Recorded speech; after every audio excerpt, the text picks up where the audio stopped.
Në rreth parë duhet kuptohet e vërteta që ne duhet të brengosemi më tej për mungesën e prodhimit të energjisë elektrike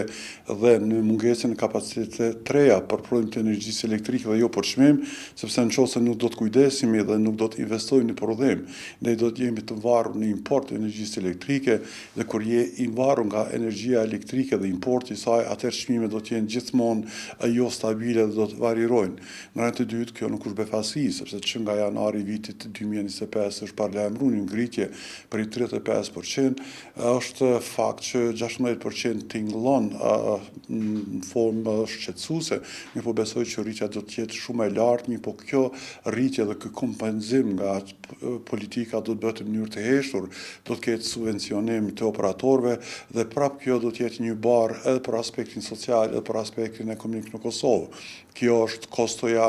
e heshtjes para sfida dhe para problemeve, kjo është kostoja që e pagun sot qytetari i Kosovës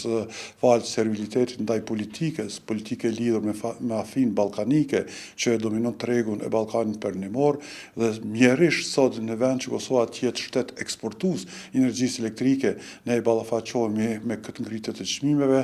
jemi vendi më i varfër në Evropë dhe definitivisht ky eksperiment do ta ngulfat dhe do ta vështirësoj edhe më tepër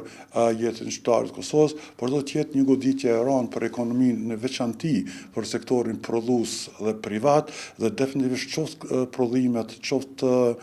shërbimet made in Kosova do të jenë jo konkurrente, kështu që na presin ditë të zymta, por dua të besoj që do të ketë reflektim nga masa, nuk duhet gjithmonë të na prit populizmi dhe do të thotë emocioni në ekonomi dhe në biznes, duhet të kërkojmë përgjegjësi dhe llogaridhënie për dështime dhe ato të mos përsëriten, por ajo që është më shqetësuese është edhe fakti tjetër, të ndodhë një ngritje e tillë e çmimit në kohën kur nuk ke qeveri, në kohën kur nuk ke parlament, në kohën kur nuk ke ku të adresosh ankesat e qytetarëve, vërtet kjo është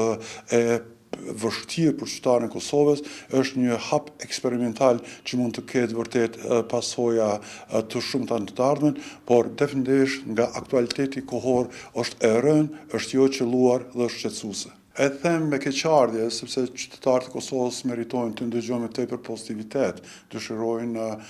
vërtet të ndëgjojnë lajme të mira, për fat i keq, lajmi i mirë në Kosovë nuk është lajm, vetëm lajmi i keq është lajm, por nëse vazhdohet në këtë mënyrë dhe nuk do të jetë fokusi tek investimet në prodhim, kjo është vetëm një ndër rritjet e çmimit të radhës, sepse çmime dhe rritjet e çmimit do të ketë edhe në të ardhmen, sidomos në sezonin e verës, në sezonin e dimrit, kur krejsa i shtohet edhe fakti tjetër që lloçet e Kosovës B do të jenë në Romand për 6 muaj apo 8 muaj dhe në Kosovë kjo nuk dihet sa do zgjatin, atëherë vërtet do të jetë një verë e nxehtë, por me siguri do të na pret një dimër edhe më i ftoftë.